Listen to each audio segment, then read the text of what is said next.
no livro de 1 Reis, capítulo de número 19. Eu vou ler um texto, uma parte de um texto de uma história bem conhecida, para trazer um recado de Deus, né? Quando eu vou preparar uma pregação, eu nunca posso pensar para quem eu vou pregar. Eu jamais me permito a deixar a minha mente me trair, me enganar, e eu pensar para quem eu vou pregar. Porque se eu pensar em quem eu vou pregar, eu vou pensar que a Luciana está comigo há 16 anos, que tem gente que está há 12 anos, 10 anos, né? Cidinho Rui, também uns 16, né? Tem gente aqui que tem mais, tem gente que tem 25 anos comigo, né? Então não posso pensar no que eu vou pregar. O Zé Carlos, que nós estamos juntos há 35, então não tem como, né? Nós ficar pensando o que eu vou pregar, para quem eu vou pregar. Eu tenho que pregar o que o Espírito Santo quer falar, né? Para quem o Espírito Santo quer ministrar, quem são as pessoas que precisam ser tocadas e ministradas para o dia de hoje, para o dia de amanhã, né? Para aquilo que o Espírito Santo pode nos preparar para enfrentar as coisas na terra. Então, se eu fosse dar um tema hoje aqui, eu estava sentada ali no escritório enquanto o Alexandre ministrava, e o Espírito Santo estava falando comigo, e eu estava falando com Deus, e Ele falando comigo, e eu disse: Deus, se eu fosse ministrar aqui hoje um tema, eu colocaria assim: Deus não desistiu de você. Amém? Porque eu acho que todos nós precisamos ouvir isso, né? Eu não sei você, mas de vez em quando eu vou para frente do espelho e choro e falo: Deus, fala comigo. Nem que for para usar a minha boca, mas fala comigo, que eu preciso ouvir tua voz, né? Acho que todos nós precisamos ouvir a voz de Deus, ser sustentado por essa voz. Nós temos vivido dias difíceis, né? As coisas não estão fáceis em todas as áreas aí dessa vida que nós vivemos, desse mundo, né, que nós vivemos. São tantas dificuldades, tantas lutas, tantos sofrimentos, e nós temos que nos sustentar naquilo que nós cremos. É a palavra de Deus que nos sustenta. Nós podíamos fazer um churrasco, né? E chamar todas as pessoas e comer carne e beber muito, e aquilo ia ser só momentâneo. Aquela alegria, ela é efêmera, ela é passageira, ela ia embora logo. Mas estar na presença de Deus é receber uma palavra que vai nos sustentar em todo o tempo. Uma palavra que se cumpre, uma palavra que é verdade. Então, para nós não existe, para quem crê, não existe outro recurso a não ser a fé e a esperança, né? Todas as outras coisas que nós vemos no mundo nos trazem alegria. Nós podemos viajar, passear, comprar, conquistar, mas tudo isso não é suficiente para nos manter em tempos de dificuldade. Só a nossa alma ministrada, nosso espírito fortalecido pode nos sustentar em meio às lutas desse mundo. Então é por isso que nós precisamos estar na igreja, por isso que nós precisamos estar reunidos, né? As pessoas não podem vir em todos os cultos. Tem gente que vem só no culto de quarta porque trabalha no domingo. Tem gente que não pode vir na quarta, só vem no domingo. Mas o importante é que você priorize, que você tenha prioridade na sua vida de pelo menos uma vez por semana você ser ministrado por esta palavra, porque senão você vai perecer, você não vai suportar viver nesses dias, né? Então é por isso que nós precisamos da palavra de Deus e dessa união que nós temos em Cristo Jesus. Eu vou ler com você um texto e nós vamos ver o que Deus quer falar. Mas não esqueça, Deus não desistiu de você, amém? Deus não desistiu da sua família, Deus não desistiu da sua casa, Deus não desistiu do seu casamento, Deus não desistiu de nada. Ele nunca desiste, amém? Deus não desiste de nós. 1 Reis, capítulo de número 19. Acabe fez saber a Jezabel tudo quanto Elias havia feito e como matara todos os profetas à espada. E então Jezabel mandou uma mensagem a Elias e disse-lhe: façam-me os deuses como lhe aprouver, se amanhã a esta hora não fizer eu a tua vida como fizestes a cada um deles. E temendo, pois, Elias levantou-se e para salvar a sua vida se foi e chegou a Berseba, que pertence a Judá, e ali deixou o seu moço. Ele mesmo, porém, se foi ao deserto a caminho de um dia, e veio e se assentou debaixo de um zimbro e pediu para si a morte e disse: basta, toma agora, ó Senhor, a minha alma, pois não sou melhor do que os meus pais. Deitou-se e dormiu debaixo do zimbro, e eis que um anjo o tocou e lhe disse: levanta-te e come. Olhou ele e viu, junto à cabeceira, um pão cozido sobre pedras em brasas e uma botija de água. Comeu, bebeu e voltou a dormir. Voltou segunda vez o anjo do Senhor, tocou-lhe e lhe disse: levanta-te e come, porque o caminho te será sobremodo longo. E levantou-se, pois comeu e bebeu. E com a força daquela comida caminhou 40 dias e 40 noites até em Horebe, o monte de Deus. Ali entrou numa caverna, onde passou a noite. E eis que lhe veio a palavra do Senhor e lhe disse: o que fazes aqui, Elias? E ele respondeu: tenho sido zeloso pelo Senhor, Deus dos exércitos, porque os filhos de Israel deixaram a tua aliança, derribaram os teus altares e mataram os teus profetas à espada. E eu fiquei só, e procuram tirar minha vida. Disse-lhe Deus: sai e põe neste monte perante o Senhor. Eis que passava o Senhor, e um grande e forte vento fendia os montes e despedaçava as penhas diante do Senhor. Porém o Senhor não estava no vento. E depois do vento veio um terremoto, mas o Senhor não estava no terremoto. E depois do terremoto um fogo, mas o Senhor não estava no fogo. E depois do fogo um cício tranquilo e suave. E ouvindo Elias, envolveu o rosto no seu manto, e saindo, colocou-se à entrada da caverna. E eis que lhe veio uma voz e lhe disse: o que fazes aqui, Elias? E ele respondeu: tenho sido extremo zeloso pelo Senhor, o Deus dos exércitos, porque os filhos de Israel deixaram a tua aliança, derribaram os teus altares e mataram os teus profetas à espada. E eu fiquei só, e procuram tirar minha vida. Disse-lhe o Senhor: vai, volta ao teu caminho para o deserto de Damasco, e em chegando lá, unge a Hazael, rei sobre a Síria. A Jeú, filho de Ninzi, ungirás, rei sobre Israel. E também Eliseu, filho de Zafate, de Abel-Meolá, ungirás profeta em teu lugar. Quem escapar à espada de Hazael, Jeú matará. Quem escapar à espada de Jeú, Eliseu o matará. Também conservei em Israel 7.000, todos os joelhos que não se dobraram a Baal, e toda a boca que o não beijou. Partiu, pois, Elias dali e achou Eliseu, filho de Zafate, que andava lavrando com 12 juntas de boi adiante dele. E ele estava com a 12ª. Elias passou por ele e lançou o seu manto sobre ele. E então deixou este os bois e correu após Elias e disse: deixa-me beijar a meu pai e a minha mãe, e então te seguirei. Elias lhe respondeu: vai e volta, pois já sabes o que eu fiz contigo. Voltou Eliseu de seguir a Elias, tomou a junta de bois e os imolou, e com os aparelhos dos bois cozeu as carnes e as deu ao povo, e comeram. E então se dispôs e seguiu a Elias e o servia. Até aqui, amém? Todos os domingos eu gosto de explicar, né, que eu leio sempre um texto, porque o Senhor me ensinou muito cedo, né, que às vezes em uma palavra nós tiramos um leque, né, de revelação da vontade de Deus. Eu também leio porque eu sei que tem textos do Antigo Testamento que são de difícil compreensão, e muitas pessoas até evitam de ler o Antigo Testamento porque não entende. Eu fico um pouquinho preocupada porque tem umas pessoas que mal se convertem, que é ler Apocalipse, né? Então eu vou aproveitar e vou falar: deixa Apocalipse para depois. Primeiro conhece Jesus, o amor, a graça, a misericórdia, depois a gente fala de Apocalipse, tá bom? Então, irmãos, quando eu leio esses textos, eu também gosto de falar que as pessoas não se assustem pela profundidade, né, desses textos, porque o Antigo Testamento, irmãos, aconteceu 4.000 anos atrás, né?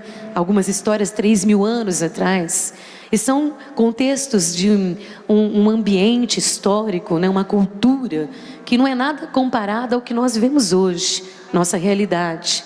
Só que o Antigo Testamento nós vemos um Deus agindo com muita presença, um Deus que age com muito poder, que usa os profetas como boca na terra, porque não tinha o Espírito Santo, né? Mas um Deus que se importa, um Deus que age, um Deus que move situações, um Deus que guerreia pelo seu povo, um Deus que age sobrenaturalmente pelo seu povo. Então o Antigo Testamento ele tem uma gama muito grande de oportunidades para a gente aplicar nas nossas vidas. dias, porque nada mudou a respeito de nós sermos o povo de Deus. Continuamos sendo o povo de Deus, continuamos sendo o Israel de Deus, e Ele continua sendo o mesmo Deus, o Deus de ontem, de hoje e que será para sempre. Não há sombra de mudança nesse Deus. O que muda é o contexto histórico, a cultura, o momento, né, que a história foi escrita. Então, no Antigo Testamento, as guerras eram guerras com espada, com escudo, né, com armas, com carros de ferro. As pessoas lutavam corpo a corpo. Hoje não, hoje a nossa luta é espiritual, as nossas armas são espirituais e são poderosas em Deus, mas nós podemos pegar e aplicar, porque a presença desse Deus, a realização grandiosa de Deus no Antigo Testamento é a mesma hoje nas nossas vidas, e é por isso que nós aplicamos os textos do Antigo Testamento nas nossas vidas. E hoje, quando eu estava orando à tarde, o Espírito Santo me falou a respeito de decepção, de decepções que nós temos às vezes com as pessoas, decepções que nós temos com pessoas que nós amamos, decepções que nós temos na vida, né, diante de certas coisas que nós vivemos e passamos, coisas que nós esperamos e às vezes nós não recebemos e nos decepciona, né? E essas decepções muitas vezes nos abatem. Eu já falei várias vezes aqui na igreja que quando eu falo, por exemplo, de depressão, eu não estou falando da depressão doença, porque a depressão é uma doença que pode até matar, né? Que pode trazer outros problemas.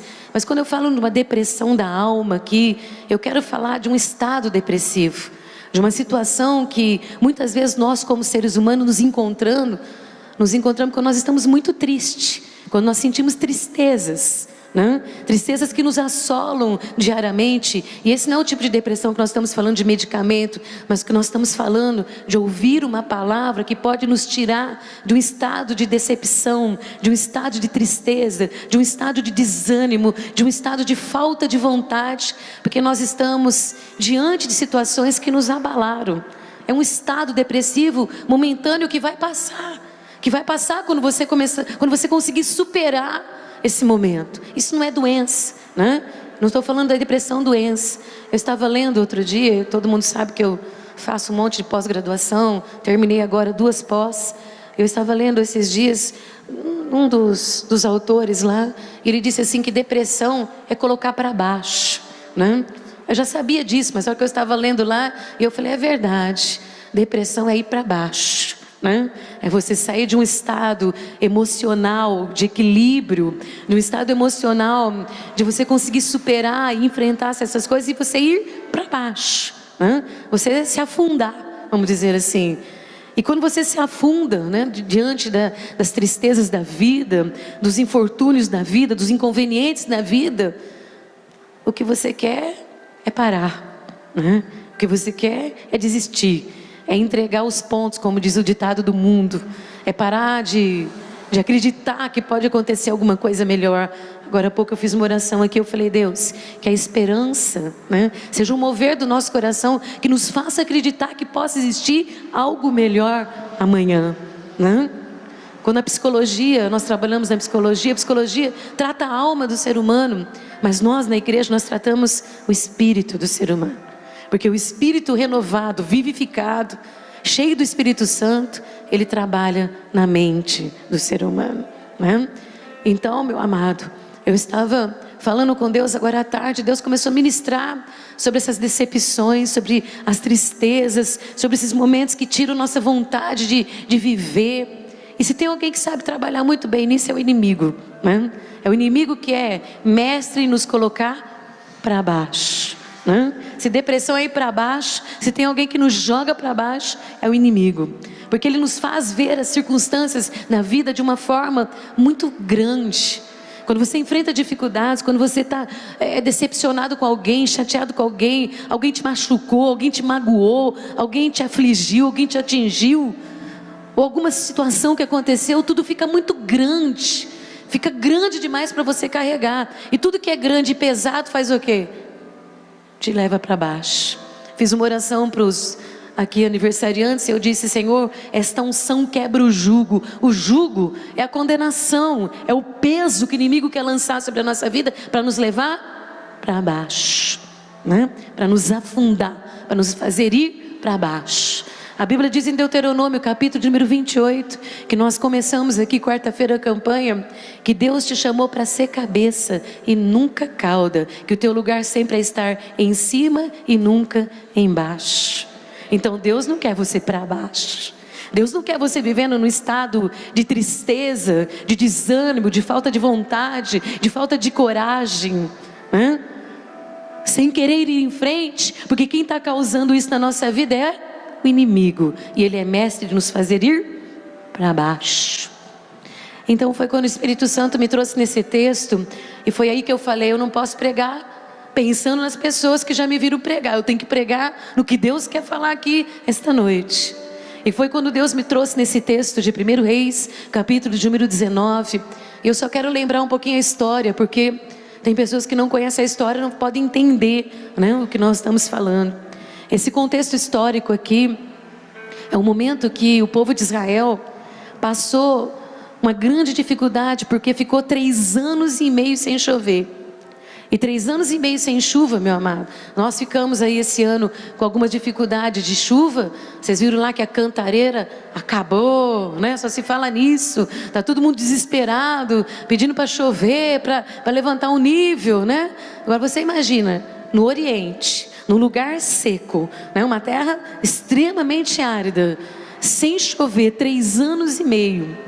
E quem profetizou essa seca foi esse homem que nós acabamos de ler aqui a história dele, chamado Elias. Ele foi o porta-voz de Deus. Eu só estou falando a história para depois eu trazer a revelação, tá? Então ele foi o porta-voz de Deus, e ele anunciou que essa seca viria sobre a terra. E essa seca veio porque ela era o resultado da forma errada que as pessoas estavam vivendo. Porque as pessoas eram o povo de Deus, eles eram homens de Deus, eles eram a nação de Deus, mas eles contaminavam o coração, eles desviavam o coração deles para outros deuses, e eles prevaricavam diante de Deus. Eles curvavam-se diante de imagens e esculturas. Eles buscavam respostas para a solução da vida deles em outros deuses. E isso foi fazendo com que eles se afastassem de Deus. E a Bíblia é muito clara. A Bíblia diz: se você me buscar, você será encontrado por mim. Mas se você me deixar, também será deixado por mim. E foi isso que aconteceu. Eles perderam a presença de Deus, porque eles se curvavam diante de outros deuses. E eu vou dizer para você, era tão sério, que algum dos deuses que eles estavam se desviando o coração, porque se associaram com outros povos, os deuses pediam sacrifícios de criança. Eles matavam crianças e enterravam debaixo dos pisos das suas casas, na intenção de que aquilo lá trouxesse prosperidade para a vida deles. Um povo que viu cair maná dos céus, um povo que viu sair água da rocha, um povo que viu uma água amarga se transformar em água doce, um povo que comeu codornize no deserto, teve a coragem de se desviar do verdadeiro Deus e se inclinar diante de outros deuses. E isso trouxe consequência. E 3 anos e meio então não choveu na terra, e o sofrimento foi muito grande. Mas Deus, meu amado, eu estava hoje falando com Deus agora à tarde, foi quando eu estava meditando nesse texto, e eu falei: às vezes, Deus, dá uma impressão que o Senhor não olha, que o Senhor não vê, que o Senhor não estende os seus olhos, que o Senhor deixa as coisas ruins acontecer, né? Não é assim que a gente pensa quando alguma coisa ruim está acontecendo? Por que está acontecendo isso? Deus não está vendo? Deus não está se importando, né? Deus não está se movendo? Não, meu amado, Ele é Deus, Ele continua sendo Deus, assentado no seu mais alto e sublime trono, e Ele sabe todas as coisas, mas Deus tem a hora determinada para agir. Você quer que Ele age hoje, mas Ele vai agir num momento, meu amado, que vai te surpreender, porque Ele vai agir na hora certa para fazer o milagre dEle na nossa vida. Pode ter certeza disso. É a hora certa, é a hora que não tem mais recurso, é a hora que não tem mais o que fazer, é a hora que a glória dEle se manifesta. Essa é a hora que Deus age. A glória dEle se manifesta quando não tem mais o que ser feito. É assim que Deus age. E nesses 3 anos e meio o sofrimento foi muito grande, e chegou a hora de Deus agir. Deus ouve lágrimas, sabia? Às vezes aqui nas reuniões de oração eu fico impressionada. Sexta-feira eu estava observando aqui como esse chão ele é rústico, dá para ver. As mulheres choram e as lágrimas caem no chão. Sexta-feira eu chorei aqui porque eu não aguentei ver. Porque aí eu fui orar, eu falei: Deus, eu tenho certeza que essas lágrimas que caíram no chão foram ouvidas por Ti, Senhor, essa noite. Sabe, às vezes você pensa que as suas lágrimas ficaram jogadas no chão. Não, elas estão guardadas. A Bíblia diz em vasos, perante Deus, para responder a sua oração. É assim que Deus age, é assim que Deus faz. E ali, meu amado, as lágrimas, o sofrimento, porque você imagina 3 anos e meio sem chover num lugar daquele, que onde tudo já era difícil, né? Tudo muito difícil. Hoje Israel é conhecido mundialmente porque eles fazem o deserto florescer. Eles têm técnicas, Israel, que eles têm as melhores frutas do mundo. As frutas de Israel são frutas incomparáveis em qualquer mundo, pelas técnicas que eles criaram, claro, porque é o povo de Deus e Deus os levou, né, para que construísse ali toda aquela tecnologia. E hoje eles são reconhecidos como um povo que mora no deserto, que está no deserto, mas que tem as melhores frutas e árvores e flores e plantas do mundo. Só Deus para fazer essas coisas, né? Só Deus. Mas naquele tempo, meu amado, a seca então trouxe um sofrimento muito grande, e Deus então se levantou para agir. Essa é a hora que eu gosto, quando Deus se levanta para agir, quando as lágrimas caíram, quando o choro, né, quando os clamores, quando os até quando os porquês, né, já chegaram diante de Deus, e Ele então fala: agora eu estou levantando do meu trono. Essa é a hora de Deus agir. E Deus então mandou Elias ir para o meio do povo e profetizar, e a profecia era clara, que o povo precisava tomar uma decisão a que Deus eles serviu, porque se eles tomassem uma decisão a que Deus eles serviu, certamente eles veriam a glória de Deus. E Elias então vai ali no meio de uma nação totalmente corrupta, totalmente desviada dos valores verdadeiros de Deus, e ele faz ali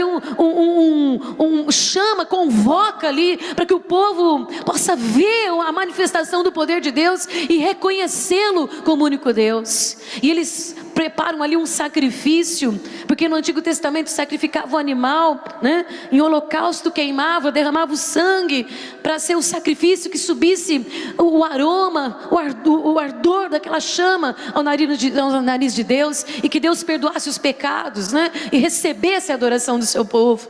E Elias então convoca o povo, e eu estou demorando porque eu ainda estou contando a história, eu nem cheguei à revelação. E o povo se reúne ali, e Elias falou assim: olha, vocês precisam tomar uma decisão, vocês precisam parar de andar, né, cocheando entre dois pensamentos. Ora é Deus, ora é o outro Deus. Tem que decidir que Deus que vocês querem servir, porque se vocês decidirem, vocês vão ver a glória dele neste lugar. E ali Elias deixou que os deuses que aquele povo servia lá, que a rainha Jezabel servia e o rei Acabe estavam servindo, que ele chamasse os seus profetas e que os profetas invocassem o seu Deus. E os profetas vieram ali, tinham 450 profetas de Baal. Baal, você sabe muito bem que é Satanás, né? Que rege legiões e legiões de demônio. E eles ali invocaram, e o Deus deles não pôde responder. Mas Elias fez uma oração, preparou o sacrifício, restaurou o altar, fez uma oração, chamou a presença de Deus. E ele mal tinha terminado a oração, Deus respondeu com fogo e consumiu todo o holocausto. E toda aquela nação que estava corrompida, desviada, né, da presença de Deus, foram tocadas poderosamente por aquele momento e se lançaram ao chão, e uma nação inteira clamava e gritava: só o Senhor é Deus, só o Senhor é Deus, só o Senhor é Deus, só o Senhor é Deus. Um homem diante de 450 profetas trouxe a glória de Deus naquele lugar, e todos o reconheceram como Deus. Mas nesses 3 anos e meio ele também sofreu, ele também teve lutas, ele teve dificuldades, ele também muitas vezes ficou pensando se ele ia comer, se ele ia beber, e Deus não o desamparou nenhuma vez. A história conta da provisão de Deus em todos os momentos da seca. Ficou perto de um riacho, até que o riacho secou. Quando secou, Deus levou ele para outro lugar. Ficava lá, Deus mandava um corvo pegar carne e levar e colocar na boca dele.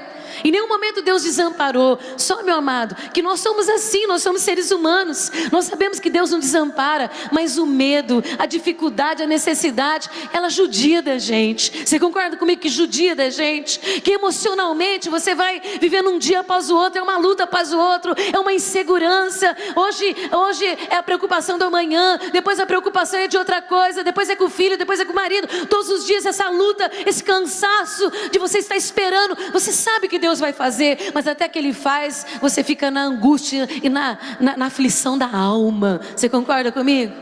A alma aflige dentro da gente. E a alma aflita, ela vai trazendo um desgaste. Ela vai trazendo um desgaste emocional. Ela vai nos desgastando emocionalmente. Vai nos desgastando porque é sempre muita luta, muita dificuldade, muita expectativa. Foi o que ele passou ali naquele momento. E quando ele trouxe a presença de Deus naquele lugar, mesmo cansado do sofrimento daqueles anos todos, ele continuou obedecendo a Deus. E Deus falou para ele que era para ele orar, porque quando ele orasse, a chuva viria sobre aquele lugar. E ele subiu, foi ao monte, e lá ele orou. E quando ele orou, ele viu uma nuvenzinha pequena no céu, e ele falou para o servo dele, Geazi, falou assim: olha, corre lá e avisa o rei que a chuva vai cair em abundância sobre essa terra. Aleluia. Uma nuvenzinha fez com que ele já cresce na palavra que Deus tinha liberado, e a chuva veio e caiu sobre a terra. A chuva molhou uma terra que 3 anos e meio não via água, e Deus agiu poderosamente, porque o reconheceram como Deus. O reconheceram como Deus. Só, meu amado, que quando nós vemos a glória de Deus, quando nós agimos em obediência a Deus, quando nós clamamos a Deus, quando nós continuamos lutando mesmo em meio ao nosso cansaço, às nossas dificuldades, e nós vemos a resposta de Deus, isso não significa que o inimigo vai deixar você quieto. Isso não significa que o inimigo vai cruzar o braço e vai falar assim: nossa, que mulher usada por Deus, nossa, que homem usado por Deus, nossa, que família que quando ora vê a resposta de Deus, eu vou deixar eles quietos lá. Não, pelo contrário, quando o inimigo sabe que você tem poder e autoridade na oração, que a tua oração move os céus, que a tua oração faz o céu se abrir e trazer a chuva de bênção, ele vai se levantar contra você. Ele não vai deixar isso parado. Ele não vai deixar você simplesmente curtir a tua vitória. Ele não vai deixar você dar saltos de alegria por muito tempo, porque ele já, imediatamente, ele vai preparar o que ele vai fazer contra você novamente. Porque é assim que funciona. 1 Pedro, capítulo número 5, versículo 8, não precisa abrir não, se eu estou falando aqui. O diabo, o vosso adversário, anda em derredor procurando uma maneira de te destruir. Está ouvindo? Fala devorar, mas é a mesma coisa. Então toda vez que você conquista, toda vez que você consegue superar as dificuldades, você sabe que o inimigo vai vir contra você novamente. E foi o que aconteceu com Elias. Eu fiquei pensando hoje no desgaste, porque eu sou ser humano, eu sou gente. Eu prego, eu tenho autoridade na palavra, eu creio, eu tenho uma fé que posso juntar com você para ver qualquer coisa que você quiser, tenho esperança no meu coração, mas eu sofro nas lutas, eu sofro nas dificuldades, eu me decepciono, eu me entristeço, eu também tenho medo, eu também tenho insegurança, eu também muitas vezes tenho vontade de fugir, muitas vezes eu tenho vontade de entrar no quarto, trancar a porta e esquecer que a vida existe e desistir dela. Eu não sei se tem alguém aqui que já pensou nisso, mas muitas vezes dá vontade de você não levantar para o outro dia de amanhã, para ter que encarar novamente, porque é um dia após o outro, são lutas, são dificuldades, são sofrimentos, são coisas que nós vamos carregando na nossa vida, que vão desgastando. Isso não significa que você parou de crer em Deus, isso não significa que você parou de amar a Deus, você é simplesmente um ser humano, você é só um ser humano. E Elias era homem. No livro de Tiago diz assim: Elias, homem como nós. E ele sentiu isso, meu amado. Ele sentiu sobre o seu físico, ele sentiu sobre a sua alma. Fecha os teus olhos um pouquinho aqui, deixa eu fazer uma pergunta aqui, eu não quero que você fique olhando para ninguém. Quantas pessoas aqui já se abateram a tal ponto de não ter força física para caminhar? De não conseguir, de pensar que não consegue levantar outro dia. Amém? Pode abaixar sua mão. Pode olhar para mim. Então você está entendendo o que nós estamos falando aqui hoje. Sabe, eu falo para Deus todo dia, sabe que eu levanto, Deus? Porque eu sou corajosa. Sabe que eu levanto? Porque ainda teu espírito é mais forte dentro de mim do que a minha carne. Pode aplaudir sim. É por isso que eu levanto todas as manhãs. É por isso que eu não deixo que um dia passe para o outro sem ver a vitória daquele dia. É porque o espírito é mais forte do que a carne. Porque senão você não levanta, você não consegue caminhar, você desiste em cima daquela cama. Elias sentiu o peso daqueles anos, daquele sofrimento, de tantas lutas, talvez de muitas lágrimas, de muitas ansiedades, de muitas aflições, de muitas perguntas, de muitos porquês. E agora, quando a chuva caiu, que tudo parecia bem, a rainha Jezabel, usada pelo diabo, porque ela servia a Baal e seus demônios, ela servia a Astarote. Não vou nem falar os nomes dos capetas aqui não, senão eles podem vir aqui. Mas ela servia uma linhagem, uma hierarquia terrível das trevas. E quando ela soube, em vez dela agradecer, ela falou assim: manda avisar aquele cara que eu vou matar ele, que eu vou perseguir ele até que eu tire a vida dele. Sabe, irmãos, às vezes você não ouve um recado assim. Ele não chega assim na tua frente e fala assim: o diabo mandou falar que vai te matar, né? Mas acontecem circunstâncias que você entende muito bem, que vem vindo mais uma, e que você não vai aguentar passar por mais essa. É assim que a gente diz? Outra não dá, mais uma. Foi o que Elias sentiu. Vem a chuva do céu, fez o povo voltar o coração para Deus. Só que ele fez um negócio lá que ele devia ter feito mesmo. Deus falou para ele: eu vou falar, vocês não assustam porque é o Antigo Testamento, ninguém sai matando não, porque aí não pode matar, tá? Deus falou para ele: cata a espada e mata os 450 profetas. Ele foi lá e matou os 450 profetas. Vamos aniquilar o poder do mal aqui. Homens corajosos tomam decisões e aniquilam o poder do mal. Homens e mulheres corajosas tomam atitudes e dizem: aqui vocês não têm mais propriedade. Está entendendo, meu amado? Homens e mulheres corajosos fala assim: sai, acabou, está derrotado, está destruído, está aniquilado. Você não tem mais propriedade sobre este lugar. Foi o que ele fez. 450 profetas de Baal aniquilados. Isso traz o furor de Satanás. Isso traz a ira das trevas contra nós. Porque homens e mulheres corajosos enfrentam o mesmo, conforme o poder da palavra de Deus. E foi o que o Espírito Santo estava falando comigo hoje à tarde, que homens e mulheres corajosos também cansam, também entristecem, também abatem, também sentem medo, também se sentem inseguros. E quando Elias ouviu que ela ia mandar matar ele, sabe o que ele fez? Ele fugiu, ele desistiu. E quando se diz fugir, significa assim, que ele saiu do centro da vontade de Deus, que ele resolveu desistir de estar na presença de Deus. Você está entendendo? O desânimo, na verdade ele seguiu um caminho que o Espírito Santo estava falando comigo agora à tarde, um caminho que muitas vezes nós somos levados pelo inimigo, quando ele nos assola, quando ele nos pressiona, quando ele vem, né? Eu estava sentada ali, e o Espírito Santo falou assim para mim: sabe que tem muita gente decepcionada aqui esta noite? Porque muita gente tem feito bem e tem recebido mal.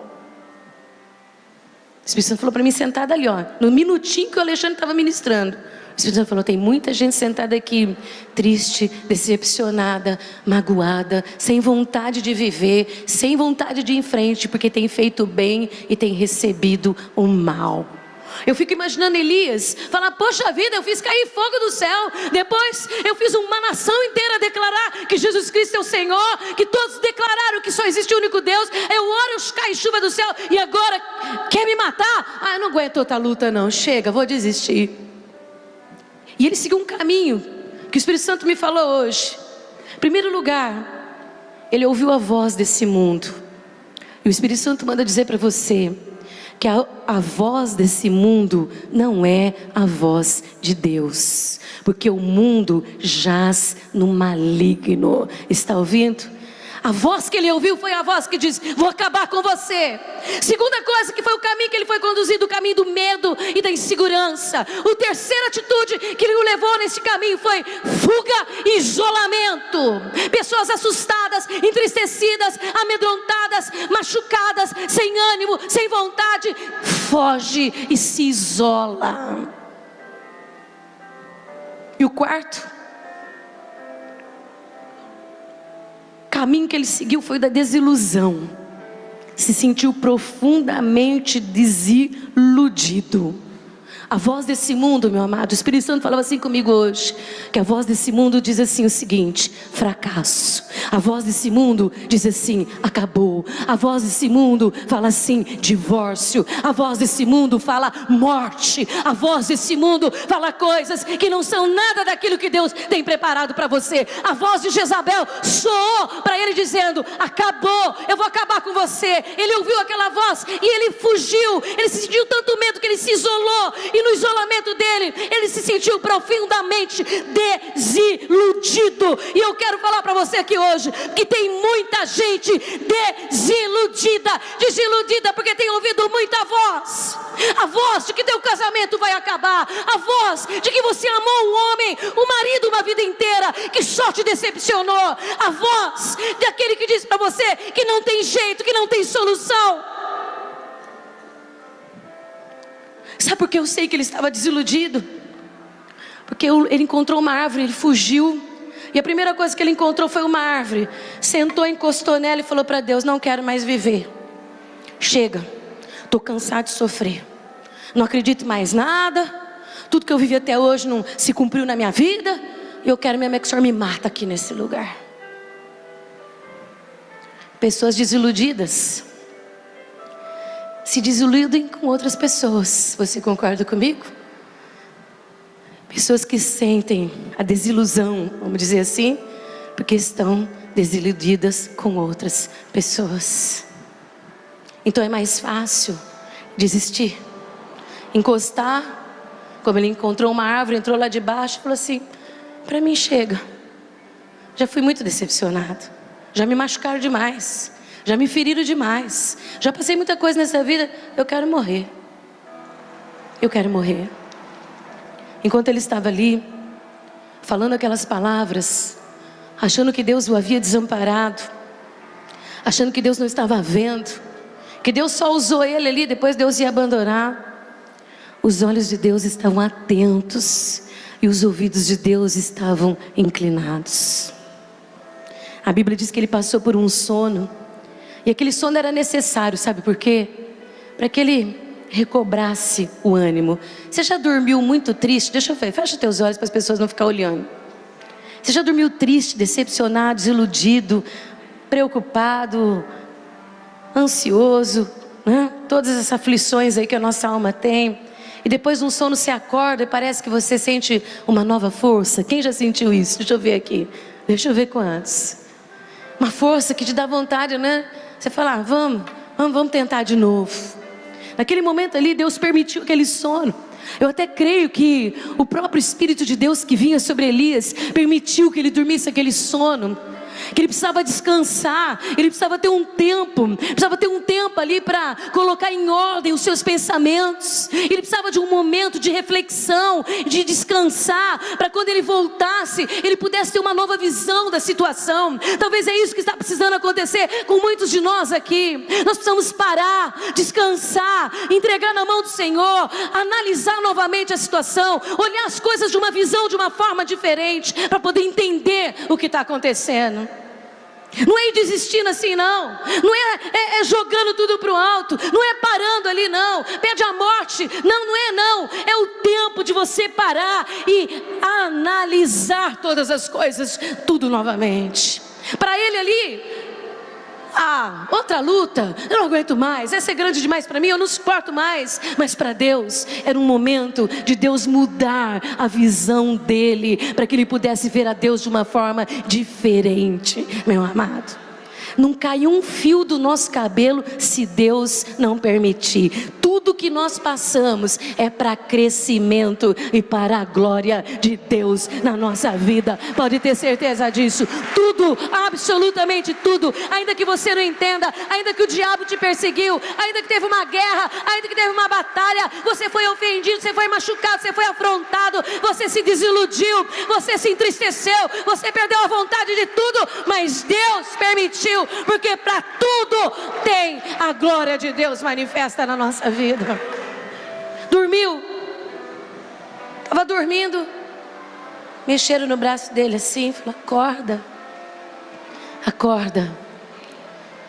E quando ele acordou, havia uma pedra com um pão quentinho e uma botija de água, e o anjo do Senhor estava ali. Sabe por quê? Porque Deus não desiste de você. Deus não desiste de mim, Deus não desiste de nada. Sabe o que eu estou falando para você? Que mesmo em meio a todos os momentos de dificuldade e de luta, Deus continua sendo a tua provisão. Seja emocional, seja sentimental, seja financeira, seja profissional, Ele sempre dará ordem ao seu anjo ao teu respeito, e Ele sempre será a tua provisão, meu amado. Estava lá. Quantas vezes eu já não dormi, pensando que no outro dia não ia ter amanhã. Eu me lembro quantas vezes meu filho pequeno, ele falava: mamãe, eu não acredito. A gente passando uma luta tremenda, uma dificuldade, um sofrimento imenso, sem resposta, sem encontrar saída. E no outro dia eu levantava forte e falava: mamãe, eu não acredito, eu não acredito. Vê do jeito que você dormiu ontem, como você está hoje. Não, mamãe, eu não acredito. Eu tinha uma empregada que eu queria mandar ela embora, eu não conseguia. Porque ela falava assim: como eu gosto de chegar nessa casa, eu entro aqui de manhã, você já está cantando, a gente já sente a presença de Deus. Só Deus sabe a luta que a gente estava passando, o sofrimento que estava lá em casa. Sabe por quê? Porque enquanto eu dormia, Deus dava ordem ao seu anjo, a botija estava lá, o pão quentinho estava lá, e Deus falando: levanta, porque você ainda tem uma caminhada, e essa caminhada vai ser muito longa, não vai parar por aí não, não vai ficar debaixo de um zimbro pedindo a morte, você não vai ficar debaixo do carvalho, porque não acabou, não acabou, ainda tem uma caminhada para você, ainda tem um tempo ainda. Levanta no outro dia. Está entendendo o mistério, meu amado? Eu quero te lembrar que isso daqui não é uma história escrita pelo Monteiro Lobato, José Alencar, Luiz de Azevedo, não é pelo Jorge Amado, não é pelo Camões. Isso aqui é Bíblia. Isso daqui é verdade. Isso é verdade. São histórias de gente humana como nós, como eu, como você. Gente de carne, gente de osso, gente de sangue, gente de dor, gente de tristeza, gente de sentimento, gente de emoções. É gente igual a gente, que serve ao mesmo Deus que nós servimos. Ele não mudou, Ele não deixou de ser Deus. Fortaleceu, dormiu mais um pouco. É 9:30. E pela segunda vez o anjo voltou e fez a mesma coisa. Come e bebe e se coloca nessa caminhada, porque Deus ainda tem que falar com você. Aleluia. Eu vou enxugar aqui, porque não dá mais tempo de pregar. Já é 9:30 e nós temos que cumprir o nosso horário, o nosso compromisso. Nós temos que fazer as coisas direito. Naquela caminhada, ele procurou uma caverna e ele entrou dentro da caverna. E ali na caverna Deus fez uma pergunta para ele. E Deus falou assim: deixa eu falar para você, o que é que está acontecendo com você? Por que você está assim? Você acha que Deus não sabe? Deus sabe. Deus vê tudo, Deus conhece tudo. Só que Deus estava dando oportunidade para ele desabafar. Ele é teu psicólogo também, viu? Ele também é teu psicólogo. Ele deu uma oportunidade para Elias. O que está acontecendo? Qual que é o problema? Por que você está aqui? né? Por que você está aqui? Você acha que Deus não ouviu aquela oração que ele fez, falando, me mata, me mata, me mata? Deus ouviu. Deus não precisava perguntar para ele, mas Deus falou, fala para mim, Elias, o que é que você está fazendo aqui? Essa foi a pergunta de Deus. Eu estou fazendo uma pergunta de uma forma direito, né? Fala aí, fala você, fala para mim o que é que está acontecendo com você, eu quero te ouvir. Fala para mim qual é o teu problema. Fala para mim por que você está fugindo, por que você está se isolando, por que você não quer mais estar no meio das pessoas, por que você desviou o seu caminho, por que você está indo pelo caminho da desilusão. Fala para mim qual é o teu problema, que eu te entendo, eu sou o único que te entendo. Homem não te entende, mas eu te entendo. Sabe o que é, Senhor? Faço tudo certinho, ando direitinho, só faço o bem e só me pagam com o mal. Essas foram as palavras dele. Não dessa forma, não dessa forma, porque ele falou lá no contexto histórico. Mas o que você falaria para Deus nas suas desilusões? Qual seria a sua queixa perante Deus? Qual seria o seu desabafo perante Deus? O que você desabafaria para Ele ali, fugindo da situação, cansado de lutar, sabendo que o inimigo vem vindo contra você novamente, que você não dá mais conta, que não existe essa palavra, não dá mais conta, mas eu vou falar de novo errado, né? Que você não consegue mais. O que é que você desabafaria para Deus? Fecha teu olho aí, eu vou desabafar com Deus agora. Fala para Ele agora. Por que você está aqui? Por que você está envolvido aí, escondido nessa caverna? Pode falar para mim, eu quero te ouvir. Teus amigos te abandonaram, tua família está cansada de você, ninguém reconhece mais seu sofrimento, as pessoas acham que você chora demais, as pessoas acham que você exagera muito nas coisas, as pessoas estão achando que você faz as coisas grandes demais, que não é bem assim não, mas eu quero te ouvir. Eu quero te ouvir. E Deus falou para Elias, Elias, aqui mesmo dentro dessa caverna, eu quero falar com você. Eu quero falar com você. E Elias ficou ali esperando para que Deus se manifestasse para falar com ele. E veio um vento muito forte que passou, e ele ficou assustado, mas Deus não estava nele. Depois deu um terremoto e Deus também não estava lá. E depois veio um fogo imenso e abrasador, mas Deus também não estava. Mas de repente um silêncio, um cisto. E Deus disse, Elias, sai para fora, porque agora eu quero falar com você. Eu quero dizer uma coisa para você. Elias foi lembrado dentro da caverna de todo o poder do Deus que ele servia. Deus estava falando para ele, eu sou o fogo, eu sou o terremoto, eu sou o vento, eu estou em todas as grandezas deste mundo. Está temendo o quê? Está com medo de quê? Levanta, sai para fora da caverna, porque eu ainda tenho uma obra para fazer na tua vida. Eu não acabei o que eu comecei. Se enrola num manto, porque agora era só um cisto, um silêncio. É Deus. E ele sai para fora. Eu quero falar uma coisa para você muito importante agora. O Deus que você serve é um Deus de motivação. O Deus que você serve é um Deus que te dá motivo para continuar vivendo.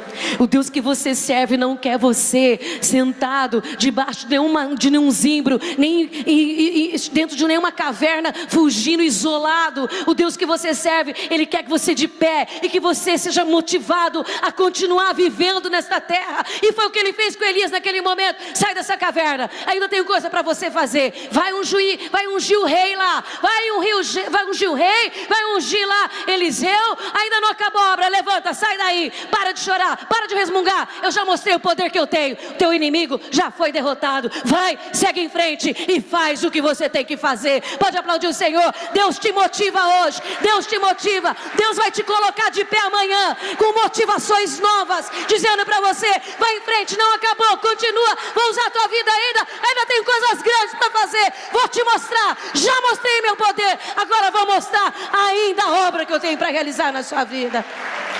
Foi, meu amado. O estado depressivo foi embora.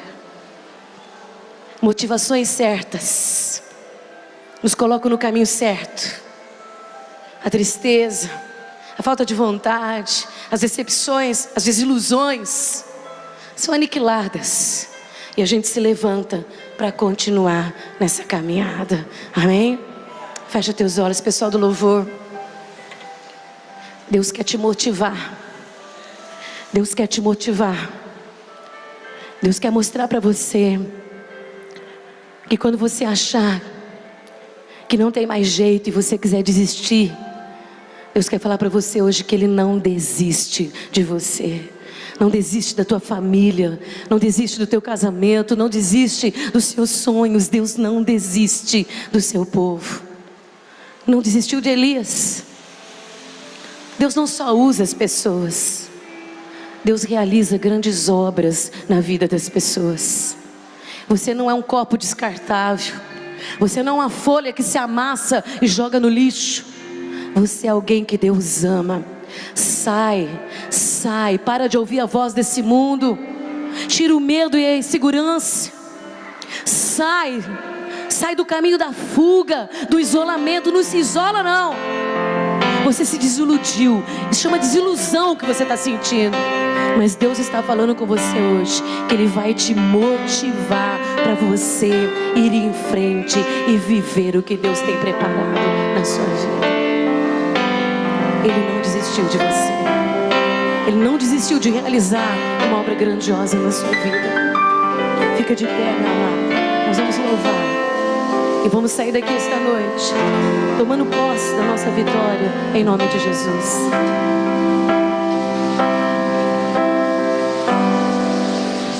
Pede para Ele: me motiva, Senhor. Faz como o Senhor fez com Elias. Me leva numa caminhada para continuar conquistando e fazendo a sua vontade. Tira do meu coração toda a tristeza, todo desânimo, todo abatimento. Fala para Deus: eu quero continuar, Senhor. Eu quero continuar.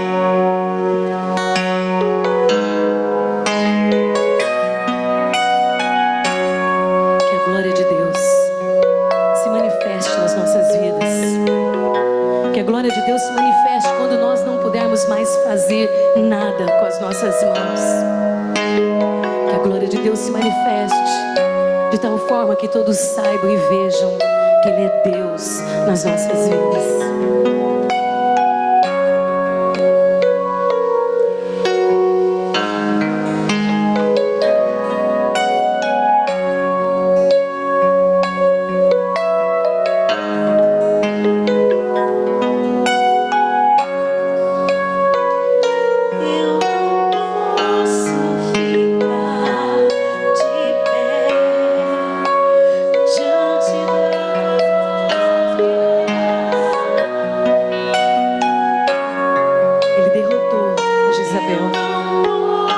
Ele derrotou aquele reinado, Senhor.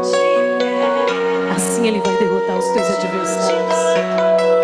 Não tema o homem, diz o Senhor. Não tema o homem.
tua glória.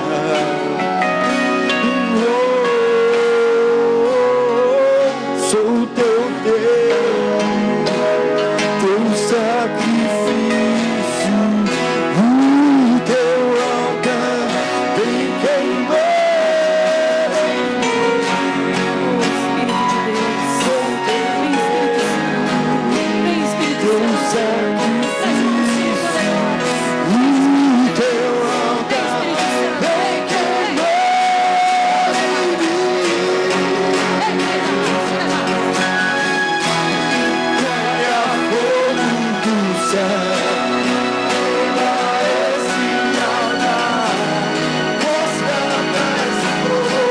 existe um Deus, A Deus em Israel, caia fogo do céu, queima esse altar, mostra esse povo.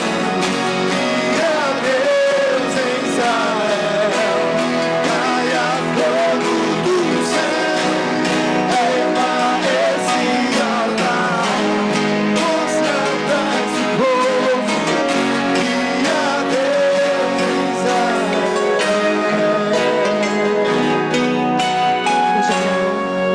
Deus de Isaac, Deus de Jacó, responde a nossa oração, age em nossas vidas, manifesta o seu poder, ó Deus, sobre as nossas vidas, manifesta-te, Senhor, para que todos saibam que só existe um Deus, o único Deus, Deus que criou os céus e a terra, que os sustenta, que nos sustém em suas mãos e que realiza sua grande obra.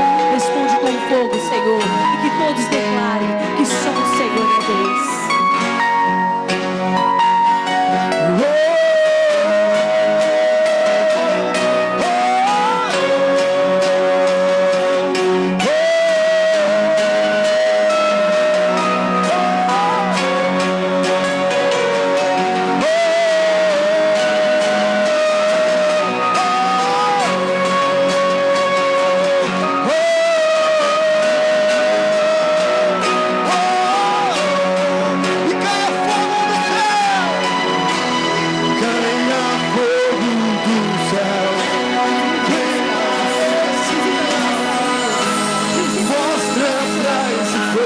Visita o teu povo, Senhor, que todos saibam da sua glória, que todos possam proclamar a sua grandeza,